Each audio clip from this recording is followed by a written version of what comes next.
Bonjour à tous et à toutes. Ça me fait plaisir d'être là avec vous aujourd'hui virtuellement pour vous présenter les résultats des activités de co-création qui ont été pilotées avec le Hub Saguenay-Lac-Saint-Jean dans la dernière année et demie sur le territoire du Saguenay-Lac-Saint-Jean. Je m'appelle Olivier Riffon, je suis professeur-chercheur en éco-conseil, spécialiste des approches collaboratives.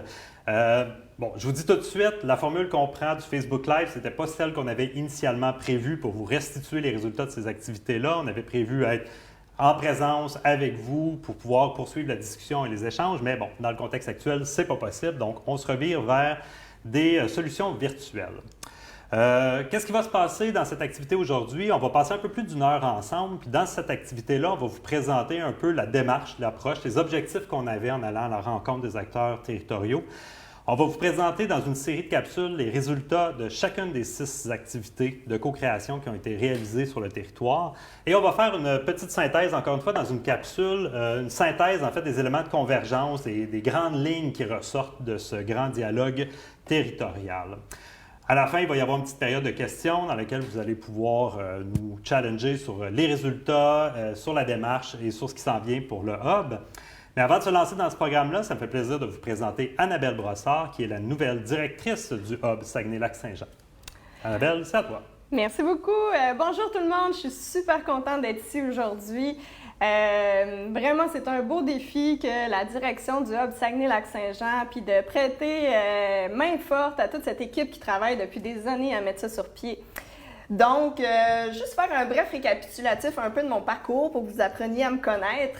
Dans un premier temps, j'ai été dans le domaine des arts et de la danse du cirque, plus particulièrement là, à Montréal pendant un certain temps. Puis, mon parcours a continué vers une autre de mes passions qui était le plein air tourisme d'aventure. C'est d'ailleurs pourquoi je suis ici en région. J'ai finalement collé parce que c'est vraiment juste trop beau ici. Donc, plein air tourisme d'aventure qui m'a amené à faire beaucoup de gestion de projets, gestion événementielle, tout ça. Puis, je me suis découvert une certaine passion aussi pour tout ce qui est gestion organisationnelle. Donc, je me suis dirigée vers un MBA à l'Université Laval en gestion des entreprises avec une spécialisation en marketing. Et puis, par la suite, j'ai poussé mes études là, vraiment vers la stratégie d'affaires. Donc, tout ça pour dire que ça m'amène une belle grande vision globale, je pense, de différents secteurs d'activité, de voir aussi comment ils peuvent collaborer l'un avec l'autre, la créativité, l'économie, etc. Et puis, depuis les dernières années, là, je travaille comme consultante auprès des organisations pour développer des stratégies de commercialisation, mise en marché, positionnement et aussi comment, en fait, développer des stratégies d'affaires qui sont innovantes, qui sont agiles, qui vont porter une culture organisationnelle qui est forte au niveau des employés et des employeurs pour que tout ça fonctionne bien. Bref, c'est quoi qui m'a attirée au Hub Saguenay-Lac-Saint-Jean? Bien honnêtement, c'est sa mission. J'avais fondamentalement le désir que de contribuer positivement au changement, à l'amélioration de nos façons de faire au niveau régional, au niveau... Écoute, dans ma société, je voulais avoir une contribution positive et ce, à chaque jour actif de mon travail. Donc, c'est ce qui a justifié mon intérêt vers le Hub Saguenay-Lac-Saint-Jean. Alors, bienvenue Annabelle à ce nouveau poste. Merci! Donc là, on va se lancer dans la présentation des résultats, mais avant ça, je veux juste faire un petit récapitulatif de notre approche finalement, comment on a fonctionné. Donc, on parle de co-création. Je pense que c'est important de préciser que le Hub, dans sa vision, voulait vraiment travailler en collaboration avec les acteurs qui étaient déjà en place sur le territoire. Donc, il ne voulait pas se substituer, mais bien agir en complémentarité et voulait travailler à mobiliser aussi tous les acteurs qui étaient déjà actifs dans la réflexion sur le développement de la région, dans des divers projets collaboratifs. Donc, pour le Hub, ça allait de soi une approche collaborative s'imposait. Donc, c'est pour ça que l'orientation de co-création a été adoptée. Puis, qu'est-ce qu'on entend par co-création? Bien, c'est une approche innovante qui vise à impliquer les différentes parties prenantes, c'est-à-dire les clients, les utilisateurs, les collaborateurs, les partenaires, les décideurs, dans la conception d'un produit, d'un service, d'une organisation, d'un projet. Donc, dans le contexte du Hub, on a voulu mobiliser les acteurs pour réfléchir aux besoins auxquels le Hub pourrait prétendre combler, contribuer. On a voulu donc mobiliser ces gens-là pour définir un peu les attentes, les services, etc. Donc, voilà un peu l'idée générale. Comment on a procédé? Donc, on est allé un peu partout sur le territoire du Saguenay-Lac-Saint-Jean. On a fait 6 activités de co-création, donc dans les 5 MRC et dans la communauté de Mashteuiatsk. On a précédé chacune des journées d'entrevues faites avec un certain nombre d'acteurs, peut-être 5 à 10 acteurs dans chacun des territoires. Entrevues pendant laquelle on a identifié des acteurs, des forces vives, là, des acteurs qui étaient déjà actifs, qu'on voulait inviter dans nos journées de co-création. On a identifié des projets porteurs, des collaborations intéressantes déjà pour avoir une espèce de base pour mieux se préparer à nos journées. Ensuite de ça, on est vraiment allé dans chacun des territoires animer une journée complète, donc de 9h à 3h l'après-midi à chaque fois, dans laquelle on a voulu atteindre un certain nombre d'objectifs. On voulait déjà faire connaître le Hub, donc les gens qui étaient là du Hub présentaient un peu l'idée. On voulait développer une compréhension commune de ce nouvel organisme-là. On voulait aussi définir l'écosystème, donc justement les acteurs en place, les collaborations en place. On voulait identifier les attentes envers le Hub, les besoins, les priorités d'action aussi sur chacun des territoires. On voulait clarifier aussi la contribution de chacun des acteurs au Hub et la contribution du Hub au projet et aux collaborations des différents acteurs. Donc ça, c'est un peu ce qui nous motivait. Dans chacune des activités, il y avait 3 types d'experts qui étaient rassemblés. Il y avait déjà les experts du Hub, donc les gens qui travaillent depuis des années, qui étaient là avant nous, qui réfléchissaient à cette entité-là, qui étaient là pour présenter un peu le chemin parcouru. Il y avait une équipe d'experts d'animation. Moi, Isabelle, Catherine, Anissa, que vous allez voir dans les capsules, puis plusieurs autres personnes qui aidaient à animer en sous-groupe les réflexions, les discussions. Et finalement, il y avait les experts du territoire, c'est-à-dire vous. Donc, des gens qui connaissent les réalités, qui connaissent les besoins, qui connaissent les dynamiques, qui étaient là, en fait, pour contribuer au contenu. Donc, tous ces gens-là ont travaillé ensemble dans une série d'ateliers. Il y avait 3 ateliers principaux qui ont été réalisés. Le premier atelier visait à cartographier l'écosystème. Donc, on voulait identifier qui étaient les gens en place, qui travaillaient avec qui, sur quel projet de collaboration les gens travaillaient. Le deuxième atelier, c'est un atelier de vision. On voulait faire rêver un peu les gens à leur MRC. On leur demandait finalement un modèle d'innovation, une MRC modèle en termes d'innovation, de collaboration intersectorielle, ça ressemblerait à quoi? Donc, on a fait un peu rêver les gens. L'idée, c'était, à partir de ce rêve-là, de cibler les éléments sur lesquels les gens étaient motivés à travailler. Donc, le troisième atelier nous permettait d'identifier des chantiers sur lesquels les gens s'entendaient pour travailler dans les prochaines années. Puis on essayait après ça d'évaluer qui travaillait déjà sur ces chantiers-là, puis quel rôle le Hub pourrait jouer pour propulser finalement ces ambitions, ces aspirations de chacun des territoires. Donc ça, c'est ce qu'on a fait. Puis à travers ça, il y avait des petites activités plus amusantes, en fait, qui visaient à briser la glace puis à favoriser la discussion, à se connaître exactement. Puis on a abordé aussi d'autres petits sujets autour de ça. On a pris l'ensemble des résultats. Donc, les équipes d'animation étaient là pour collecter les données. Il y avait des post-it, des feuilles, des images. Il y a plein de choses qui sont sorties de ça. L'équipe d'animation en éco-conseil a rassemblé ces informations-là. On a fait un rapport pour chacune des 6 activités qui ont été faites, rapports qui sont déjà disponibles sur le site du Hub. Et là, on a après ça pris tout ça ensemble, on s'est demandé finalement à quoi rêve la région, à quoi aspire la région, sur quoi la région veut travailler et quel rôle le Hub pourrait jouer finalement dans ces grands chantiers-là qui rassemblent un peu tout le monde. Donc, ça, on a fait ce travail-là et le rapport synthèse, si on veut, des 6 activités de co-création va être disponible incessamment sous peu, ça s'en vient, ça va être tout chaud quand vous allez le recevoir. Donc, l'objectif aujourd'hui, dans les capsules qui vont suivre, c'est de vous présenter les faits saillants. Donc, qu'est-ce qui est ressorti de chacune des activités qu'on a animées sur le territoire. Donc, vous allez avoir dans la prochaine demi-heure 6 capsules de 4 à 6 minutes qui vont vous présenter les points saillants. Donc, vous allez apprendre à découvrir votre région au grand complet dans la prochaine demi-heure.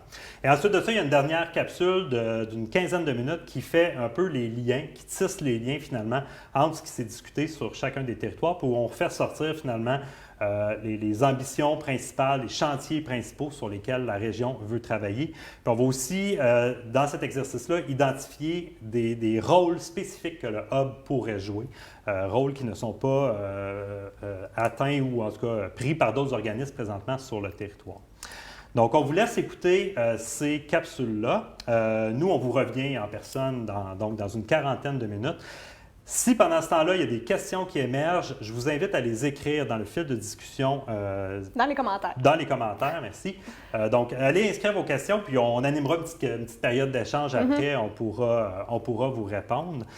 Puis je tiens à préciser aussi, les rapports sont disponibles, les capsules vont rester disponibles, évidemment, après aussi ce Facebook Live. Donc, vous pourrez toujours y retourner pour vous réapproprier un peu ce contenu-là. Donc, voilà, il me reste à vous souhaiter un bon visionnement, puis on se retrouve tout de suite après. À tantôt!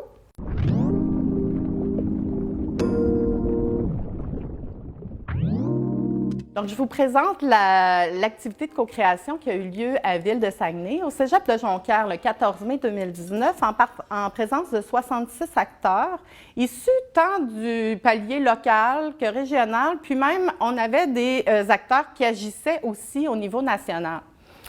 On peut dire que l'ensemble des secteurs étaient représentés, ce qui rend un peu difficile l'idée d'identifier particulièrement un secteur, puisqu'ils étaient pas mal tous là. On peut quand même noter une présence accrue des organismes issus du secteur public et parapublic et également du secteur de l'économie et des organismes communautaires. À Saguenay aussi, une des particularités, beaucoup de tables de concertation, ou en tout cas quelques tables de concertation agissant tant au niveau local qu'au niveau régional. Quand on pose la question aux acteurs à Saguenay quant à leur vision d'un Saguenay en 2030, certains éléments sortent comme étant des éléments de projection ou de vision qui sont intéressants donc pour les partenaires. D'abord, un modèle d'aménagement urbain, industriel, territorial, durable et inclusif, qui va mettre en priorité la santé, le bonheur, la qualité de vie des citoyens, les relations interpersonnelles, mais aussi les relations interculturelles et que ces relations-là soient harmonieuses.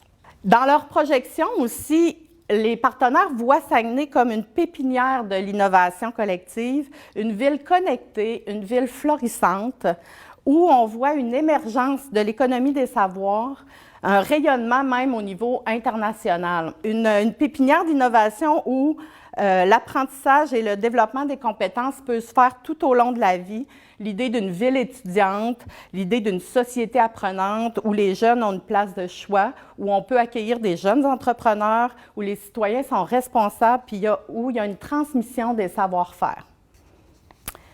On parle aussi dans cette vision d'une gouvernance partagée et participative avec un décloisonnement des territoires administratifs. Donc, un partage, une collaboration, une concertation des milieux communautaires et des milieux entrepreneuriaux, des communautés de pratique aussi à l'échelle intersectorielle. Suite à cette vision, quand on demande aux partenaires pour atteindre cette vision de changement-là, ça serait quoi les bons chantiers ou les chantiers prioritaires qui devraient être mis de l'avant? Il y en a 8 qui ressortent avec certains projets ou certaines idées de projets porteurs. Le premier, c'est l'aménagement du territoire. Avoir des infrastructures de qualité, des centres-villes dynamiques, une autonomie aussi territoriale. Donc, on parle d'espaces publics propices aux rencontres en termes de projets, par exemple des parcs, des sentiers aménagés, des sentiers animés, des jardins collectifs. On parle aussi de revitalisation, de connexion, d'habiter ces centres-villes, notamment avec des particularités par arrondissement pour faire vivre les centres-villes, puis les faire vivre même en hiver. Donc, ça, c'est pour le premier chantier. Pour ce qui est du deuxième chantier, c'est un chantier plutôt axé sur la santé puis la qualité de vie. Donc, l'idée d'environnement favorable où on réduit les inégalités, où la santé est durable et où l'humain est au cœur du développement. Et en termes de projets qui ressortent autour de ce chantier-là, on parle de zones bleues. Des zones bleues là, où finalement on met dans ces zones-là des actions qui vont mettre à l'honneur le bien-être physique, la connectivité entre les personnes, qui vont permettre des activités physiques collectives, qui vont permettre aussi d'améliorer le transport actif. Troisième chantier, on parle de l'éducation. Donc, c'est cette idée de ville étudiante, d'éducation tout au long de la vie, une éducation qui se veut dynamique, qui se veut flexible. Et en termes de projet, on a ici, ce qui ressort, c'est l'idée de région éducative, de Saguenay ville étudiante. Donc, on reparle ici de l'apprentissage tout au long de la vie. De formation continue aussi informelle avec des programmes spécifiques pour les apprenants. Quatrième chantier, l'économie du 21e siècle, circulaire, verte, culturelle, collaborative. Donc, une économie dans laquelle, quand on parle de projet, on va parler d'incubateurs, de réseaux, de mentorat et de suivi pour les PME. Cinquième chantier, l'attraction et la rétention des citoyens, des travailleurs, des étudiants, des entrepreneurs. Donc, les projets qui ressortent de ce cinquième chantier, faire rayonner nos forces, nos avantages pour attirer plus de jeunes, attirer aussi plus de personnes dans la région, incluant les Montréalais. Toute la question aussi dans les projets d'immersion culturelle et professionnelle avec des mentorats, un genre de mentorat local. Donc, il y a aussi cette idée là, de partir, là, de quitter la région, mais pour mieux revenir. Autre projet qui ressort de ça, il y a l'idée du parrainage, des lieux de rassemblement donc qui vont permettre l'enracinement pour les nouvelles personnes qui arrivent à Saguenay et le développement de réseaux et de repères là, à travers la ville, mais même à travers le territoire. Sixième chantier, on parle de la culture de collaboration et d'innovation. Une culture d'innovation et de collaboration qui se veut mobiliser, connecter. Qui veut être dans une dynamique de partage des savoirs. Donc, on parle de meet-up, de rencontres entre groupes de professionnels. C'est le projet qui ressortait là, quant à ce chantier-là. Septième chantier, on parle d'un chantier numérique, donc un laboratoire vivant, mobile, pour tester les technologies. Donc, vraiment rendre ça très dynamique. Et enfin, le huitième chantier, qui est l'identité régionale, se connaître, s'ouvrir à l'autre interrégional, si on veut, mais aussi s'ouvrir aux autres cultures. On va parler ici, dans les projets, de tenter de détruire les clôtures entre les villes du Saguenay, de finalement favoriser l'émaillage, de transmettre du patrimoine culturel aussi et intergénérationnel. Pour conclure, en trois grandes lignes, ce qui ressort globalement de la rencontre, une volonté d'ouverture, d'inclusion, de collaboration, de décloisonnement, une innovation basée sur l'économie du savoir avec des incubateurs, des mentorats pour les entrepreneurs, puis le développement d'un aménagement territorial axé sur le bien-être, le bonheur des citoyens et l'aspect communautaire.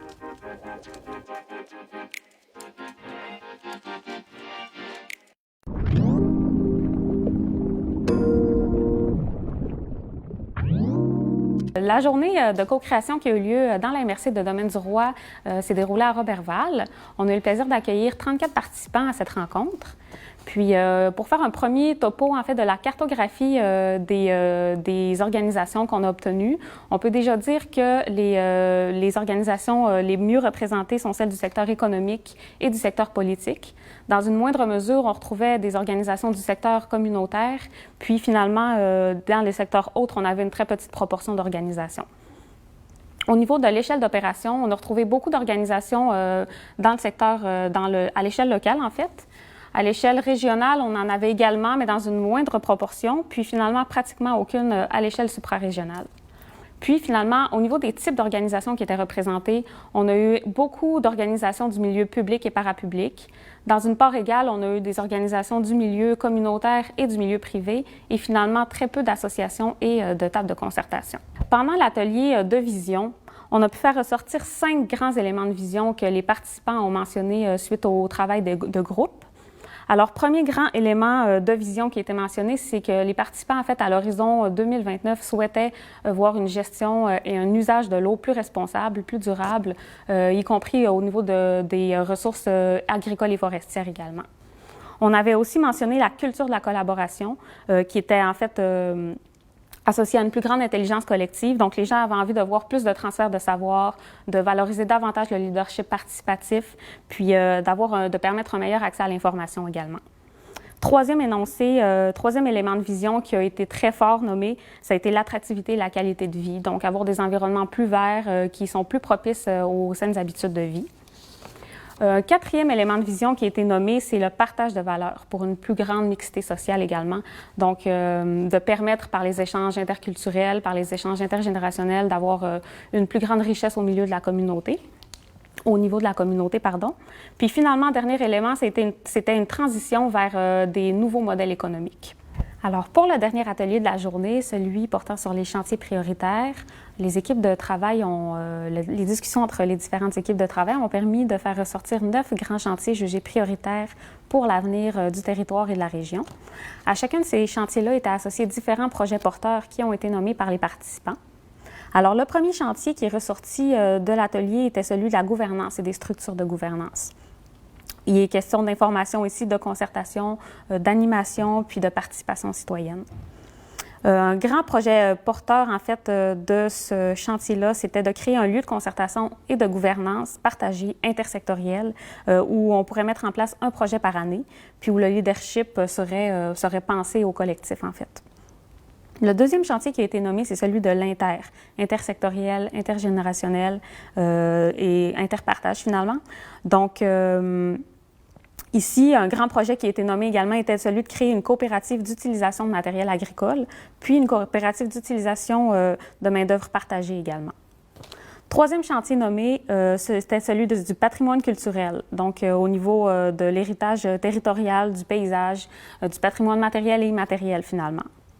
Ici, les gens ont mentionné l'idée de mettre en valeur la communauté autochtone notamment. Le quatrième chantier, c'était celui de l'agriculture au sens de bio et de durable. Puis un autre grand projet qui a été nommé encore ici, c'était celui d'un programme de retour vers les petits commerces, vers les commerces locaux sur le territoire. Un cinquième chantier qui est ressorti de l'atelier, c'était celui de la bioéconomie et de l'économie circulaire. Ici, l'idée, c'était de valoriser les ressources naturelles, donc la forêt, le territoire, les ressources locales. Sixième chantier nommé, on parle d'attraction et de rétention, donc comment enraciner les jeunes, les aînés, les familles sur le territoire, dans la région, comment bien les intégrer également. Le septième projet porteur qui a été nommé, c'est l'éducation et la formation, donc la formation chez les jeunes et les moins jeunes, et également l'intégration du numérique dans les formations. Un huitième chantier, c'était celui du tourisme, donc le développement du tourisme et la promotion de celui-ci. Et un grand chantier ici, un grand projet qui a été nommé ici, c'est celui de développer une image de marque, donc de créer une stratégie collective en fait du tourisme à l'échelle régionale. Parce que les participants ont beaucoup mentionné en fait que le tourisme était pensé en fait de manière très très territoriale en silo et que ce serait beaucoup plus pertinent pour la région de le réfléchir collectivement. Finalement, le neuvième chantier qui a été nommé, le dernier, c'est celui des saines habitudes de vie. Un grand projet porteur qui a été associé à ce chantier-là, c'est celui de soutenir la démarche du système alimentaire boréal durable sur le territoire. Donc, voilà ce qui faisait le tour pour les grands chantiers prioritaires qui ont été réfléchis à Domaine-du-Roi et qui bouclaient finalement la journée de co-création qui a eu lieu sur le territoire.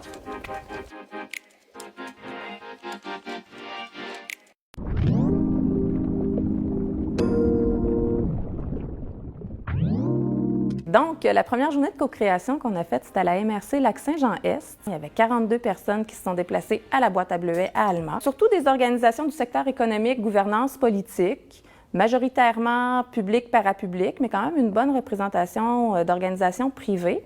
Puis, on avait après ça quelques associations, tables de concertation et des organisations communautaires. On a travaillé au niveau des visions qu'on pouvait avoir sur la MRC dans 10 ans, puis ça nous a permis d'identifier une dizaine de grands chantiers. Si je vous parle des grandes idées de projets qui ont suscité plus d'intérêt par les participants, bien déjà, on a tout ce qui est le fait d'ouvrir les lieux de collaboration, les connecter entre eux, les animer. C'est drôle, il y a justement un projet qui a été proposé à la fin de la journée d'avoir une espèce de chapiteau, un dôme en aluminium qui se déplace dans la collectivité un peu partout, puis qui offre un peu une sorte d'incubation avec de l'animation mobile, nomade. Après ça, on a nommé l'importance d'avoir une éducation sur l'entrepreneuriat, d'assurer des formations au niveau du numérique pour que l'outil puisse vraiment être maîtrisé par les organisations, le mentorat, l'accompagnement. On a aussi nommé l'idée d'avoir des leaders puis des groupes pour soutenir et former les entrepreneurs. Quand on regarde aussi un dernier aspect qui a été quand même approfondi, toute la question de l'attraction-rétention des travailleurs sur le territoire. Il y a d'ailleurs un projet qui a été développé, l'idée d'une espèce de foire nationale de l'emploi SACLAC. Ça se fait déjà, mais vraiment le pimper pour arriver à utiliser le numérique, favoriser les rencontres interpersonnelles en direct dans les foires de l'emploi à Montréal, essayer de mettre en place aussi une espèce d'écosystème pour favoriser l'accueil de ces familles-là qui pourraient décider de venir travailler dans la région, puis s'assurer qu'elles arrivent à bien s'acclimater. Donc, vraiment toute l'idée de monter un projet intégré associé au Foire à l'emploi. Fait que si on fait une rétrospective de la journée, on s'est vraiment intéressé à bien intégrer le numérique dans la démarche, puis beaucoup de questions au niveau de l'écosystème d'entrepreneuriat.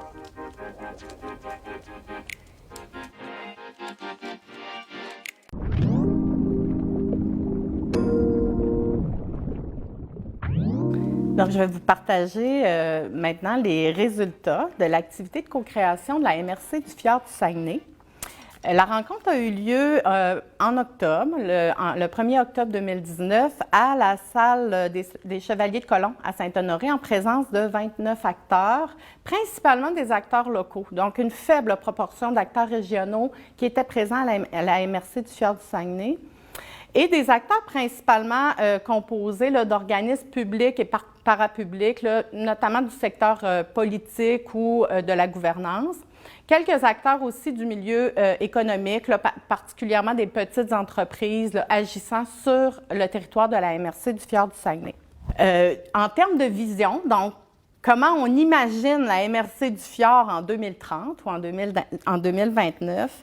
On l'imagine comme une MRC où il y a de la créativité, du dynamisme, que c'est un territoire finalement qu'on redécouvre, où il y a des commerces de proximité, donc un accès aux commerces de proximité, où on peut créer un milieu dynamique aussi pour les PME qui viennent s'installer sur le territoire.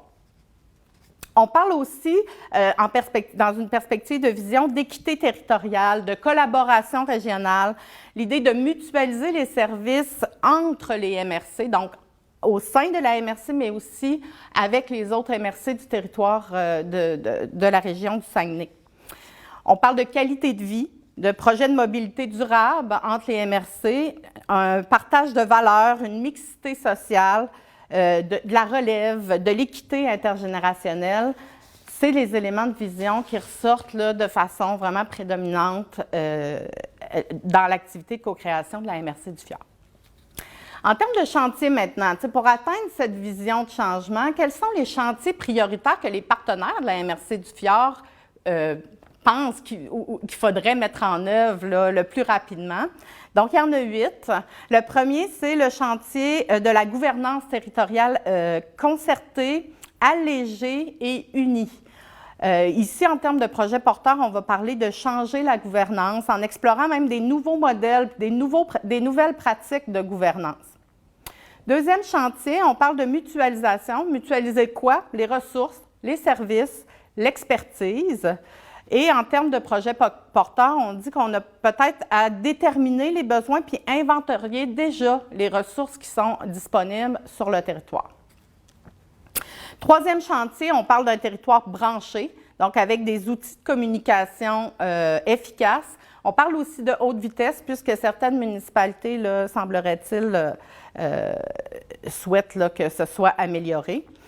En termes de projet porteur, on parle de coopératives de services en télécommunication. Quatrième chantier, la mobilité, une mobilité durable sur tout le territoire, donc vraiment une amélioration de l'exploitation du réseau ferroviaire, donc en termes de projet porteur.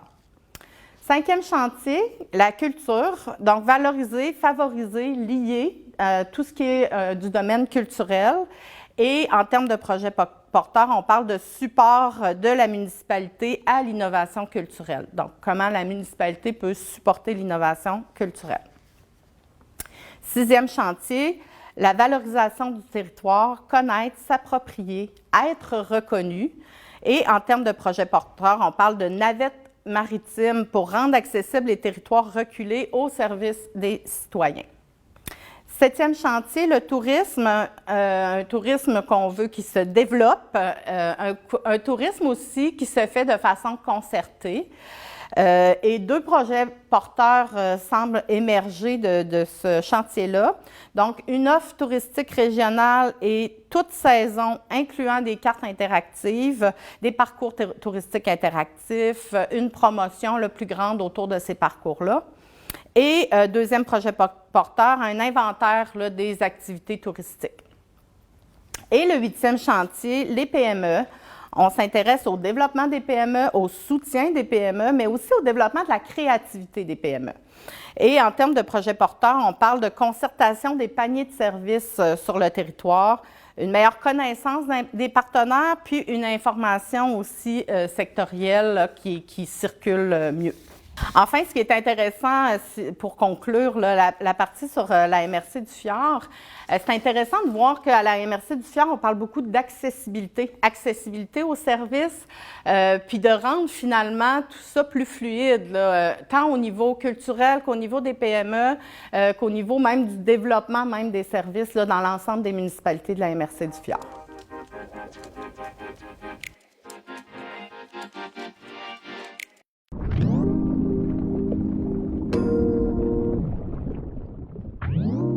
Donc, sur le territoire de Machethéouyats, on a eu la chance d'accueillir 10 participants. C'est la dernière journée de co-création qui a été organisée dans la série de 6. Et en fait, on a décidé de choisir la formule d'une demi-journée à Machethéouyats. Donc, si on voit premièrement le portrait de la cartographie des organisations, on constate que c'est les secteurs socio-communautaires et le secteur autres qui étaient le plus représentatifs sur la carte. Viennent ensuite le secteur économique et le secteur politique. Au niveau de l'échelle d'opération, encore une fois, c'est l'échelle locale qui a eu la plus grande représentativité en termes d'organisation. On avait également quelques organisations qui opéraient à l'échelle régionale, puis quelques-unes également à l'échelle supra-régionale. Ensuite, au niveau des types d'organisations, on a retrouvé une forte majorité d'organisations publiques, parapubliques et communautaires. On avait un petit peu d'organisations privées, puis finalement pratiquement pas d'associations et de tables de concertation. Donc, pour l'atelier de vision, on a décidé de conserver la même formule que sur les autres territoires. Donc, on a demandé aux participants d'identifier différents éléments, différentes réalités qu'ils souhaitaient voir implantées sur le territoire et dans la région à l'horizon 2029. Ça a donné lieu à 3 grands éléments de vision. Le premier élément qui a été nommé par les acteurs présents, c'était celui d'un développement socio-économique. Donc, de créer des programmes et des services sur le territoire qui soient vraiment en réponse aux besoins de la communauté, aux besoins réels. Le deuxième grand élément de vision qui a été nommé, c'est celui de la gouvernance territoriale. Celui-là est ressorti vraiment très fort. C'était l'idée de créer une constitution des Pequawakamilunuts qui permet de faire valoir les droits ancestraux puis l'autonomie territoriale. Dernier élément de vision qui a été nommé, c'est celui de la vie communautaire, d'une plus grande santé du territoire. La grande idée ici, c'était de créer une maison communautaire qui soit à la fois éco-responsable, à la fois multisectorielle, qui agisse un peu en tant que centre multiressources pour les usagers. Puis finalement, le dernier atelier de la journée, celui des chantiers. Il y a 6 grands chantiers prioritaires qui sont ressortis de cette activité-là. Le premier chantier qui a été nommé, c'est celui de l'autonomie politique et économique. Un grand projet porteur qui a été nommé par rapport à ce chantier-là, c'était celui de créer une constitution, comme je l'ai dit plus tôt dans les éléments de vision, créer une constitution propre aux Pequawakamilunuts, en passant par une démarche de consultation au préalable. Deuxième chantier qui a été nommé, c'est celui de la mobilisation, d'avoir une vision commune, de créer une vision communautaire finalement. Puis ce chantier-là était jumelé en fait au grand projet qui était celui de créer une maison communautaire, comme on l'a également nommé dans les éléments de vision plus haut. À travers cette maison communautaire-là, l'idée c'était également de valoriser l'art et la culture des Pequawakamilunuts. Le troisième chantier qui est ressorti de la journée, c'est celui des partenariats qui soient à la fois inclusifs et qui mettent vraiment en avant la collaboration.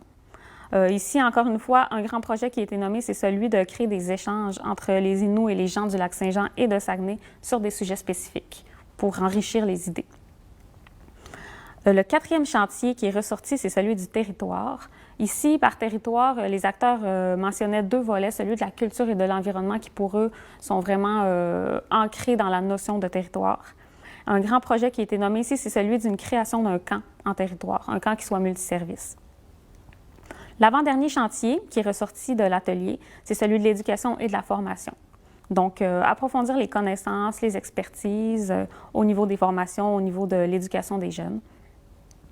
Puis le dernier chantier qui est ressorti, c'est celui de la main-d'œuvre. Donc, développer la main-d'œuvre, former la main-d'œuvre et employer davantage de gens sur le territoire. Alors, voilà qui fait le tour pour la demi-journée à Machete-Ouiaps.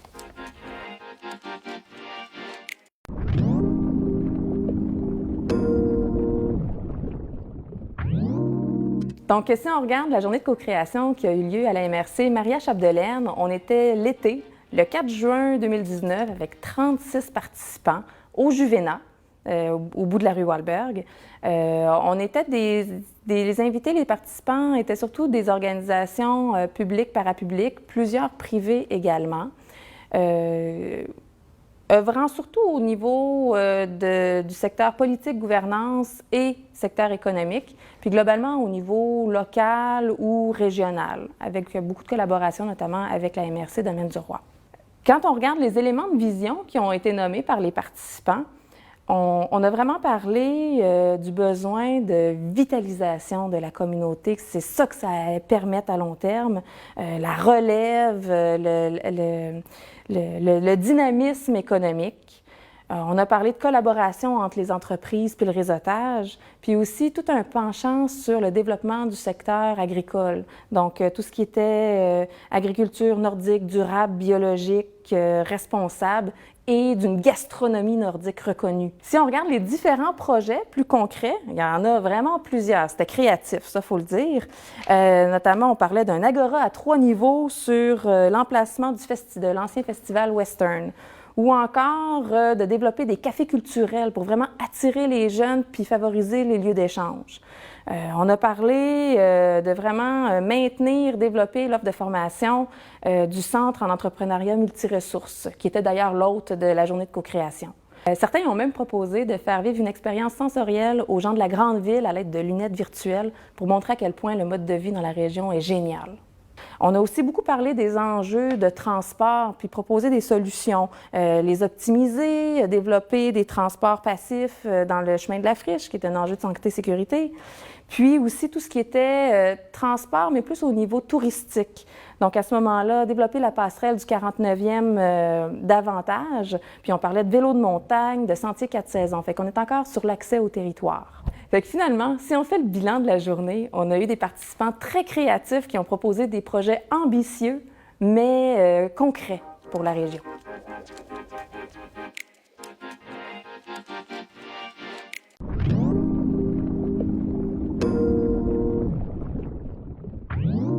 Alors, bonjour à tous et à toutes. Bienvenue dans cette dernière capsule d'une série de 8 qui présentait les résultats des activités de co-création réalisées dans le cadre de l'émergence du Hub Saguenay-Lac-Saint-Jean.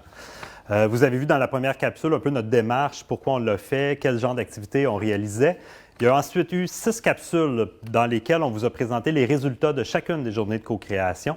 Je vous rappelle que les résultats complets sont consignés dans des rapports qui font état de l'ensemble des préoccupations, idées, propositions faites par les participants de chacune des journées. Puis ces rapports-là sont disponibles sur le site du Hub Saguenay-Lac-Saint-Jean. Maintenant, dans cette dernière capsule, qu'est-ce que je veux faire? Bien, je veux vous raconter un peu qu'est-ce qui ressort quand on prend les 6 activités de co-création mises ensemble et qu'on regarde quelles sont les tendances, les aspirations qu'on observe au niveau régional. Donc, je vais vous présenter dans cette capsule-là les éléments de vision qui ressortent un peu partout sur le territoire, les chantiers qu'on considère comme prioritaires à l'échelle régionale et enfin, je vais vous expliquer qu'est-ce que le Hub Saguenay-Lac-Saint-Jean va faire avec l'ensemble de ces résultats-là. Comment on a fonctionné pour arriver à faire ce travail-là? On a pris les éléments ressortis de chacun chacune des activités de co-création. On a inscrit ça sur des cartons et tout. On s'est retrouvé avec des super jeux de cartes et on a organisé ça par thématique. On a essayé de voir où est-ce qu'il y avait des recoupements et où est-ce qu'on pouvait observer soit un même élément de vision ou un même chantier qui se répétait dans plusieurs territoires. Donc, voici qu'est-ce que ça donne en commençant par la vision. Je vais vous parler de la vision parce que ça illustre un peu ce à quoi on rêve collectivement dans la région. Puis je pense que c'est quelque chose d'important. On faisait ces activités-là, les activités de vision, pendant les ateliers, pendant les journées de co-création, pour amener les gens à se projeter, à voir grand, puis à voir qu'est-ce qui serait possible de réaliser collectivement si on s'y mettait tous ensemble. Donc, il y a 24 éléments de vision qui sont sortis sur le territoire, parfois dans seulement 1 ou 2 MRC, mais des fois dans 3, 4, 5, voire 6 territoires.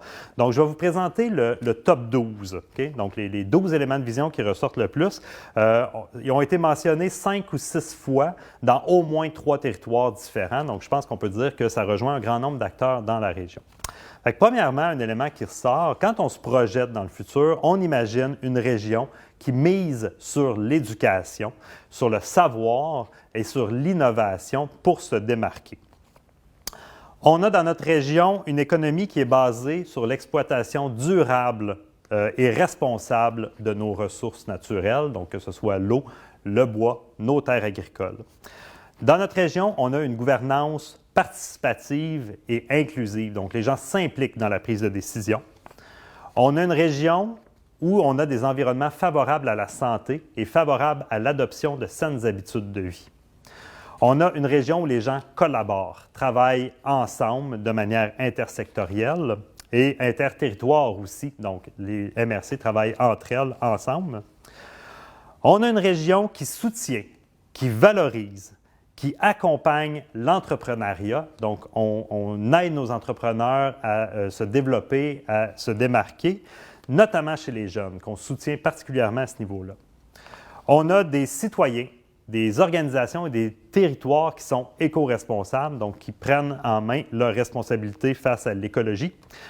On a une région qui est attractive et accueillante, à la fois pour les jeunes, pour les travailleurs et pour les gens qui viennent de l'étranger. On a une région qui assume et qui partage son identité nordique et boréale, donc qui est fière de son territoire, fière de ses particularités. On a une région qui partage et mutualise ses expertises, ses savoirs, ses équipements et ses ressources, donc encore là qui travaillent ensemble. On a une région qui mise sur une économie de proximité, sur une économie sociale, solidaire, collaborative et une économie circulaire. Et enfin, on a une région qui valorise les partages interculturels et intergénérationnels. Donc, quand on demande aux gens de la région de rêver une région qui les inspire, à laquelle ils aspirent, voici des éléments qui ressortent. Donc, on voit qu'on est vraiment, non pas à l'échelle des projets, mais vraiment à l'échelle des enjeux fondamentaux qui interpellent les participants à ces journées-là. Une fois qu'on a rêvé, on se pose la question comment on atteint ce rêve-là, sur quoi on travaille pour atteindre ce rêve-là. C'était l'objectif de l'atelier pour l'identification des chantiers prioritaires. Donc, quand on prend l'ensemble des données des 6 territoires, on a obtenu 41 chantiers qui ont été mentionnés par les participants. Puis, associé à ces 41 chantiers-là, on a plus d'une centaine de projets. On ne parlera pas des projets aujourd'hui, on va insister sur les chantiers. Et encore là, il y a des chantiers qu'on voyait seulement dans 1 ou 2 MRC, mais il y a certains chantiers qui gagnaient, si on veut, plusieurs territoires, donc 4, 5, voire les 6 territoires. Donc, encore une fois, je vais vous présenter le top 12 des chantiers, donc des axes sur lesquels on souhaiterait travailler davantage dans la région. Chacun de ces chantiers-là a été mentionné plus de 6 fois dans au moins 3 des 6 territoires sur lesquels on a fait des activités de co-création. Donc, sur quoi on pense qu'on devrait travailler en priorité? Premièrement, à affirmer notre identité collective et protéger notre patrimoine au sens large, patrimoine bâti, notre expertise, nos créneaux, etc. Deuxièmement, peut-être plus concret celui-là, on veut cartographier ou répertorier les ressources des acteurs dans la région pour apprendre à mieux se connaître puis à identifier les possibles synergies et collaborations. Donc, on veut savoir qu'est-ce qui existe sur le territoire. C'est un chantier sur lequel on doit travailler. On veut créer des environnements qui sont attractifs et qui permettent de retenir la main-d'œuvre, les entrepreneurs, les personnes qui viendraient de l'extérieur et nos jeunes. Donc, on veut travailler à développer des environnements attractifs. On veut développer une culture de l'innovation et de la créativité. Donc, développer ce réflexe-là d'être créatif, inspiré et innovant chez l'ensemble des acteurs de la région. On veut développer un système alimentaire durable, donc qui permet de nourrir tout le monde dans les meilleures conditions en profitant à l'économie et au développement de la région. On veut accompagner la transition technologique des organisations, donc soutenir les organisations qui tendent vers le numérique, qui amènent des changements technologiques dans leurs opérations. On veut mobiliser citoyens, organisations, acteurs clés de la région. On veut mieux former la main-d'œuvre, donc développer des programmes de formation continue, valoriser ceux qui existent déjà, développer des nouvelles expertises, favoriser l'employabilité aussi des gens. On veut développer le tourisme régional à l'année sur l'ensemble du territoire. On veut développer un réseau d'économie circulaire, donc plus de collaboration entre les entreprises dans la chaîne de production pour limiter la production de déchets, limiter le besoin d'intrants. On veut créer des lieux d'échange inclusifs, donc des endroits où les gens peuvent discuter, peuvent échanger, peuvent travailler ensemble de manière collaborative. Et finalement, on veut piloter une transition régionale orientée vers le développement durable, donc mieux intégrer les enjeux sociaux et écologiques dans nos façons de faire. Donc ça, c'est 12 chantiers, 12 axes de travail qui sont ressortis comme étant prioritaires. C'est intéressant de savoir sur quoi la région a envie de travailler maintenant. Maintenant, on a identifié des éléments de vision, ce à quoi on aspire, des éléments sur lesquels on souhaite travailler en priorité. Et le Hub, dans tout ça, qu'est-ce qu'il peut faire? Donc, l'équipe du Hub, en collaboration avec l'équipe en éco-conseil, a identifié une série d'actions dans lesquelles le Hub pourrait agir plus particulièrement. On s'est inspiré des visions, des chantiers, mais aussi des attentes formulées envers le Hub par les participants dans les activités et aussi, évidemment, de toutes les idées qui ont été véhiculées depuis le début du processus de création du Hub. On a quand même une petite idée de où on souhaite aller. Donc, je vous présente 8 éléments sur lesquels le Hub pourrait travailler. Donc ça va faire partie des réflexions dans la planification stratégique qui s'en vient. Il y a 8 éléments sur lesquels on pense que le Hub pourrait particulièrement bien agir de façon efficace, sans dédoubler ce qui existe déjà, puis agir vraiment en complémentarité. Je vous les présente du plus, je dirais, fondamental ou conceptuel au plus précis. On est presque au niveau du service à la fin. Mais si on commence par le premier, la promotion d'une culture de collaboration, promotion d'une culture d'innovation, de développement durable et d'économie du partage. Donc, travailler sur la culture, sur les réflexes des gens de travailler de manière plus collaborative, plus innovante. Premier chantier sur lequel le Hub pourrait travailler. Le deuxième, l'inventaire, l'analyse et la priorisation des ressources, des enjeux, des chantiers sur lesquels on veut travailler. Donc, on pense que le Hub pourrait rassembler l'information sur ce que la région possède et sur ce que la région veut faire, veut travailler. Le Hub pourrait développer des mécanismes de concertation et de collaboration entre les territoires du Saguenay-Lac-Saint-Jean. Donc, agir un peu comme liant entre les initiatives qui ont lieu un peu partout sur le territoire. Le Hub pourrait faire ça. Il pourrait aussi développer des outils qui facilitent la communication. Donc, pas juste organiser des activités d'émaillage, mais développer des outils qui permettent aux gens de s'autonomiser dans leur collaboration. Donc, ça prendrait des outils pour mettre en réseau les personnes, les ressources, les acteurs. On parlait de la cartographie tantôt, ça peut être des plateformes web, des boîtes à outils, des bases de données. Donc, le Hub pourrait travailler à développer ces outils-là. Il y a tout un volet d'animation de groupes intersectoriels. Donc, par exemple, si un projet émerge qui nécessiterait la collaboration de différents acteurs, le Hub pourrait agir à titre d'animateur d'un groupe intersectoriel. Par exemple, mailler des gens du secteur de la recherche avec des acteurs de développement économique, des entrepreneurs et d'autres acteurs, d'autres parties prenantes qui pourraient ajouter au projet qu'on réfléchit. Donc, l'animation de groupes autour de projets intersectoriels, c'est une des choses que le Hub pourrait faire. Le Hub pourrait créer et animer des lieux, des espaces physiques là, où les gens pourraient se rencontrer, donc offrir des espaces sur le territoire où la collaboration est possible. Donc, on parle d'espaces collaboratifs, de Fab Lab ou d'autres outils du genre. Le Hub pourrait faciliter la mutualisation d'équipements et d'expertise. Donc, quand des gens ont des ressources qu'ils n'utilisent pas pleinement ou ont besoin de ressources qui ne sont pas en mesure de se payer, bien, le Hub pourrait agir comme un peu un médiateur ou comme organisateur de mutualisation d'expertise ou d'équipement. Et enfin, le hub pourrait servir à orienter des entreprises qui ont des besoins vers les services existants. Donc, grâce à tout ce que je vous ai dit, les outils, les cartographies, les réseaux, le hub pourrait devenir une plaque tournante si une entreprise a besoin d'une information spécifique, peu importe pour aider son développement, le hub pourrait aider à orienter vers les bonnes ressources. Donc, on a là 8 éléments sur lesquels on pense que le hub pourrait travailler. Il y a encore du travail à faire pour bien définir les services, les actions que le hub va faire, mais dans tout ce qui a été mentionné, c'est ce qui ressort de plus pertinent à ce jour. Enfin, dernière étape importante, ce que le hub a retenu comme service, c'est une chose, mais il restait plusieurs chantiers ou axes de travail qu'on va appeler orphelins. Donc, des choses sur lesquelles le hub ne travaillera pas, mais que les participants ont jugé importants. Donc, qu'est-ce qu'on va faire avec cette information-là? On va essayer de trouver des organismes porteurs à qui on va pouvoir transférer l'information qu'on a eue lors des journées de co-création sur les différents chantiers. Je vais prendre un exemple. Un des chantiers qui est ressorti comme étant important, piloter une transition vers le développement durable dans la région. Ce n'est pas nécessairement le hub qui va porter ce projet-là, mais dans les journées de co-création, on a identifié pour chacun des chantiers des acteurs, des ressources, des organisations sur le territoire qui pourraient contribuer. Donc, par exemple, on a tout un groupe en éco-conseil à l'Université du Québec à Chicoutimi qui pourrait contribuer. On a le Centre québécois de développement durable, on a le Conseil régional d'environnement et de développement durable, qui sont des organismes à qui on va transférer l'information qu'on a eue pendant les activités de co-création. Donc, l'ensemble des visions, des chantiers, des projets potentiels ou des ressources potentielles pour travailler sur ce chantier-là, on va le transférer à des organismes qu'on a ciblés. Donc, c'est la même chose pour une vingtaine de chantiers orphelins, donc le hub, auquel le hub ne participera pas de façon directe ou en position de leadership. On va identifier des leaders potentiels et leur transférer cette information. Donc, voilà. C'était un bref survol quand même de tout ce qui est ressorti au niveau régional quand on analyse de manière croisée les 6 activités qui ont été réalisées. Encore une fois, il y a un rapport synthèse des 6 activités de co-création qui va être rédigé, auquel vous aurez accès via le site Internet du Hub.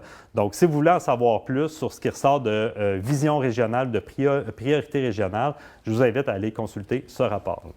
Je vous remercie beaucoup de votre attention tout au long du visionnement de ces 8 capsules. Vous connaissez maintenant vraiment les étapes qui ont été franchies et les résultats des activités de co-création sur le territoire. Je vous remercie de votre attention et je vous souhaite une excellente fin de journée.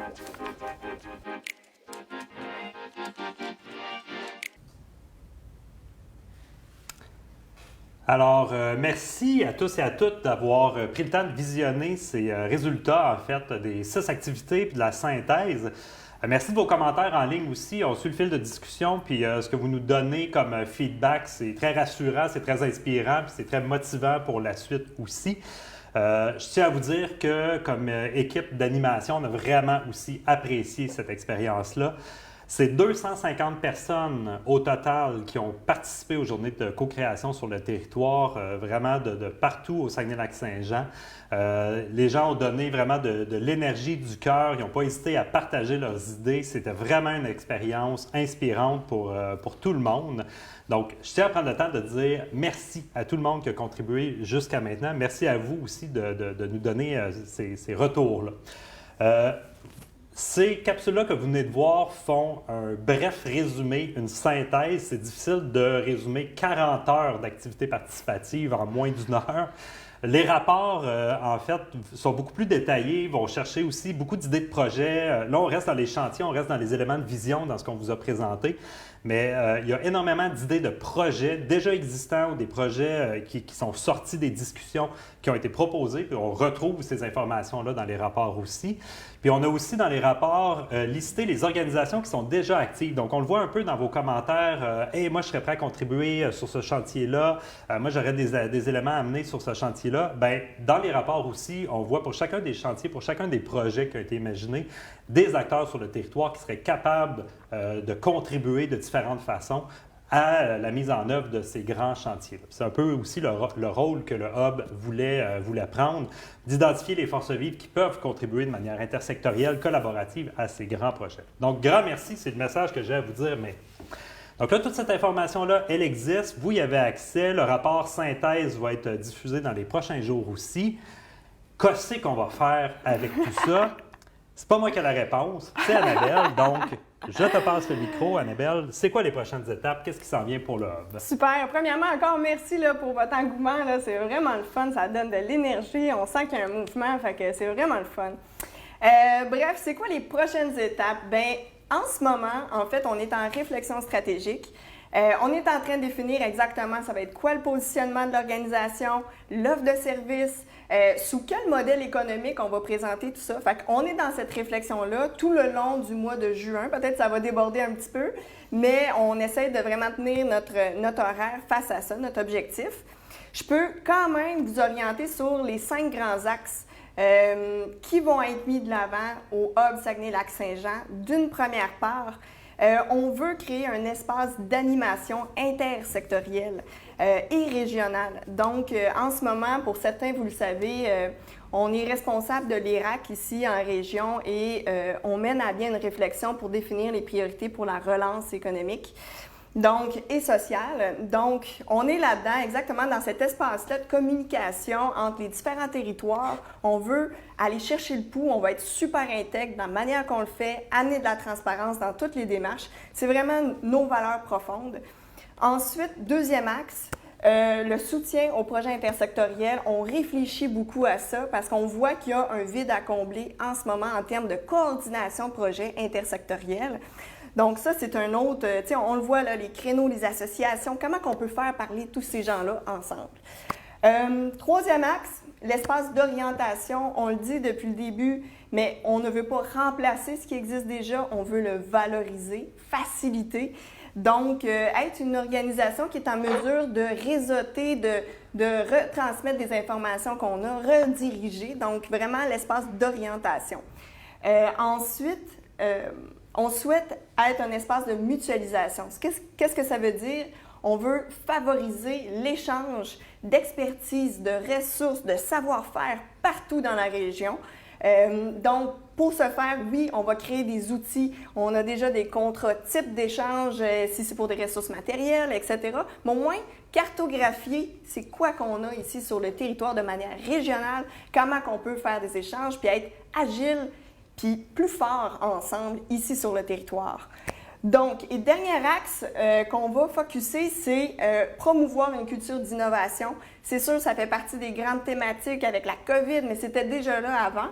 Donc, on veut favoriser l'appropriation de culture d'innovation par des formations, par des activités d'échange où les créateurs ou les chercheurs, les développeurs puissent vraiment échanger entre eux, développer sur des nouvelles expertises, se relancer. Donc, créer ces espaces-là d'échange. On veut vraiment pouvoir mettre ça en place dans la région. Donc, je conclus avec notre raison d'être. Je pense que c'est super porteur, mais notre raison d'être, c'est de créer des ponts. Okay? Créer des ponts entre les citoyens, entre les expertises, les savoir-faire, les entreprises, les regroupements, associations, entre les secteurs d'activité, entre les différents territoires. Bref, on veut être le liant de tout ça. On veut permettre, favoriser la discussion, l'échange, l'évolution au niveau de différents concepts. Fait qu'on veut être cette organisation-là, qui va promouvoir la collaboration régionale. L'objectif, développer une région dans une vision commune, performante, innovante et collaborative. C'est vraiment inspirant. Ben, je trouve. C'est vraiment pertinent. Je pense que tout ce qu'on a eu comme discussion, comme échange pendant les activités de co-création sur le territoire valide ce besoin-là. On a vu que c'était un besoin qui était non comblé, donc on ne pense pas que le Hub, dans ce contexte-là, va aller jouer dans la talle ou dans les plates-bandes de personnes.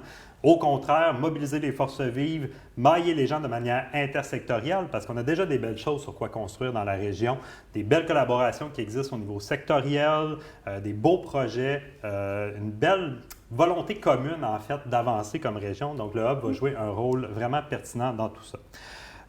Maintenant, mon Dieu, on a dit ce qu'on avait à dire, je pense.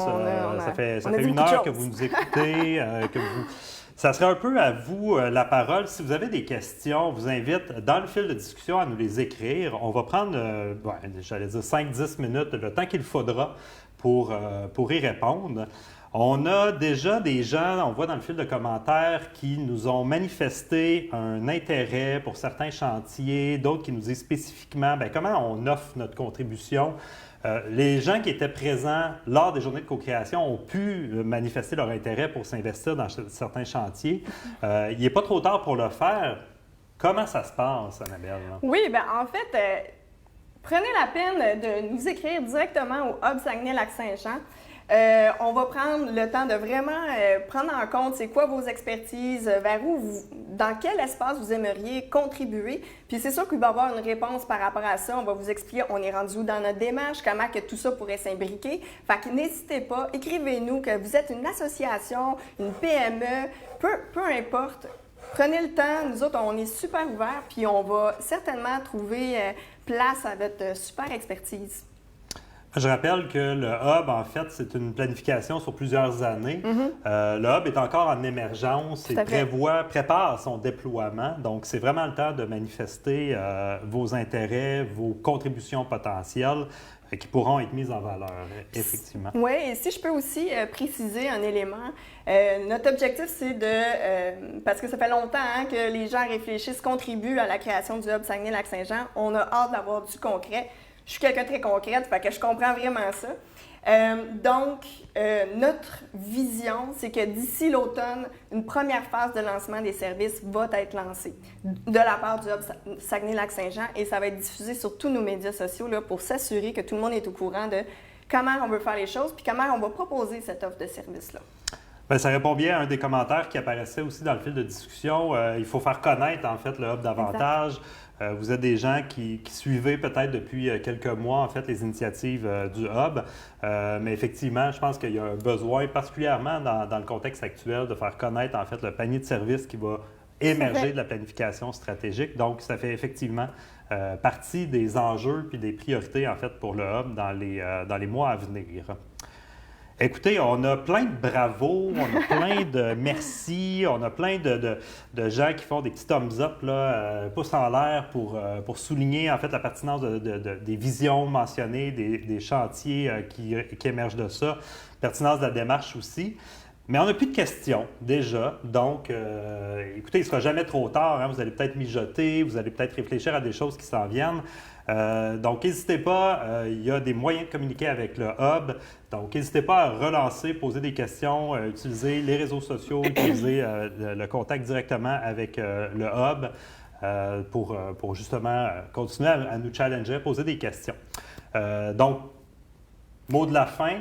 Moi, j'aurais un petit mot de la fin. Vas-y, puis je vais finir sur ton mot de la fin. Exactement. Donc, en fait, il y a eu beaucoup d'informations qui ont été transmises aujourd'hui. Il y en a une essentielle, je pense, c'est le message que porte le Hub Saguenay-Lac-Saint-Jean. C'est qu'on est là pour créer une liaison entre les différents acteurs. On a un sens de l'éthique très développé et d'intégrité aussi. Chaque secteur d'activité va être considéré sur un pied d'égalité. Puis je pense que c'est vraiment en travaillant ensemble, puis en se challengeant, en réfléchissant ensemble qu'on va être en mesure justement d'aller à l'étape suivante. Merci beaucoup, Annabelle Brossard, nouvelle directrice du Hub Saguenay-Lac-Saint-Jean. Moi, c'était Olivier Riffon, professeur-chercheur en éco-conseil, spécialiste des approches collaboratives, qui a accompagné en fait la démarche de co-création du Hub dans la dernière année et demie. Je tiens à vous remercier tous et toutes de votre participation dans la dernière année et demie ou même avant ça pour certains et certaines d'entre vous. Merci pour votre participation, pour votre soutien aujourd'hui. Puis je pense avoir votre enthousiasme, avoir les réactions, puis même si on regarde la dernière année et demie, avoir le sérieux, la rigueur, puis l'investissement de tous et toutes dans la démarche. Moi, ça me rend vraiment confiant collectivement dans la région. On est capable de se prendre en main. On est capable de regarder l'avenir avec optimisme, avec créativité, avec solidarité. Donc, je termine en disant longue vie au Hub Saguenay-Lac-Saint-Jean. Et je vous invite à poursuivre en fait votre investissement dans cette créature, cette organisation émergente. Merci beaucoup. Merci à vous.